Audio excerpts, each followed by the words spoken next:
let's jump right in. I wanna get stuck with you. In the middle of the party, we're just getting started. I wanna get stuck with you. Good morning, North. Today is Thursday, May 2nd. Please stand up and recite the pledge. I pledge allegiance to the flag of the United States of America and to the republic for which it stands, one nation, under God, indivisible, with liberty and justice for all. We have some birthdays to celebrate today, so let's go to Willa and Lola for birthdays. Grade. And Joseph S. in 6th grade. Here are today's lunch options. Today's lunch options are nachos, classic American cheeseburger, and all of your usual lunch options. Each May, we celebrate Asian American and Pacific Islander Heritage Month. Here's a short video on what Pacific Islanders want us to know. There's some people who have never heard of the island of Samoa ever. I would give up personally and I would say, have you heard of Hawaii? It's near there. In reality, it's not near there at all. Many people think we're just passive people. They often mistake it with being lazy. Lazy. Hawaiians being lazy. And even when I tell them, oh, I'm from Guam, like, you're from Guam? Where's Guam? I would tell people that I'm Tongan. They would be like, so is that like Hawaiian?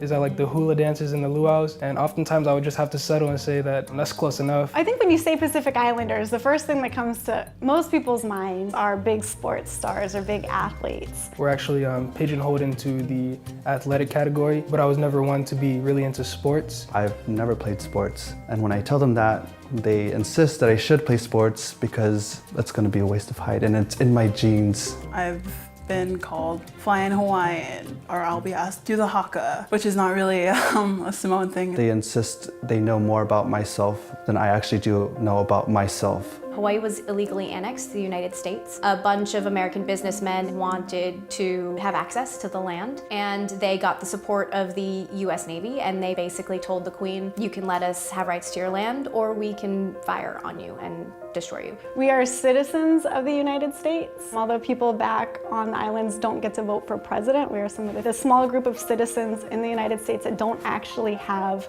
presidential voting rights. And I distinctly remember asking my professor, it was the first day of school, did the syllabus, and it was the upper division course, like the last part of your Asian American Studies class, and I asked him, are we ever going to learn about Pacific Islanders? And he was like, well, unfortunately there isn't a professor who can talk about Pacific Islanders. We won't be able to highlight that.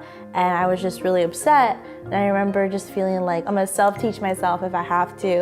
I'm gonna look at schools that have Pacific Islander studies and teach myself about myself. And that's like the one hardest thing I had to do. Growing up, seeing things on TV, Hawaiians weren't really portrayed in such a positive way. And then when they think of Islanders, they always think of like hula dancers or Lilo and Stitch type characters. Tikis and hula dancing, the wrong kind of hula dancing. It's tough growing up as a Pacific Islander and maybe feeling that you don't fit into those things that are presented in mainstream media. The roles I would go out for would be like accented English, foreign exchange student, Harajuku girl, or like a prostitute.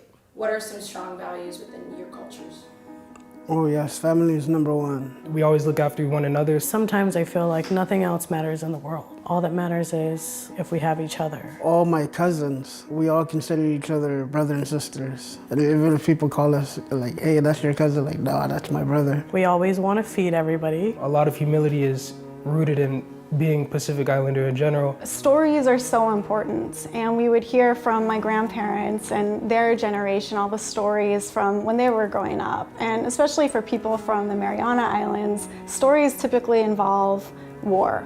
And the impact that World War II had on the islands and on our grandparents' generation as they were growing up. My grandmother, when she was 16 years old, was put into a camp. She found out that she was going to be killed, and she fled with her siblings all down to age 2 into a cave where she lived for 18 months. She collected coconuts for water, and she told us how you could make clothing out of coconuts, how you could literally survive off of the coconut. I actually myself took like a touristy like canoe paddling trip with my dad where we like paddle canoe for a couple hours with this guy who was a guide. He was saying, you know, the native population was wiped out, was just decimated by Captain Cook and like British and American sailors because Hawaiians were not immune to those diseases. Because of that and because of our dwindling numbers, like the Hawaiian race is going to disappear. I just felt such sadness and loss that like our people and our culture will disappear. Oh my God, it's making me emotional just thinking about it.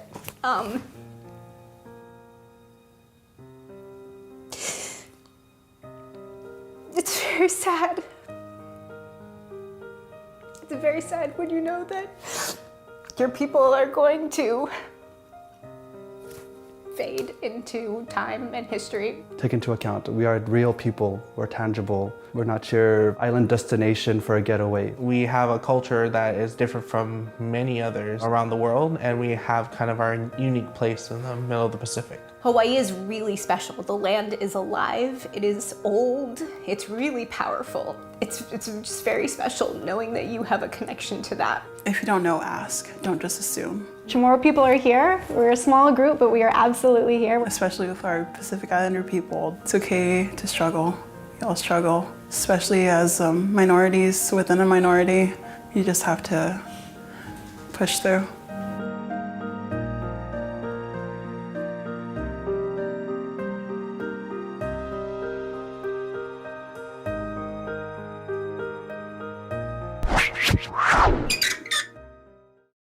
That's it for today. Scan the QR code to sign up for today's after-school activities. Have a great day, North.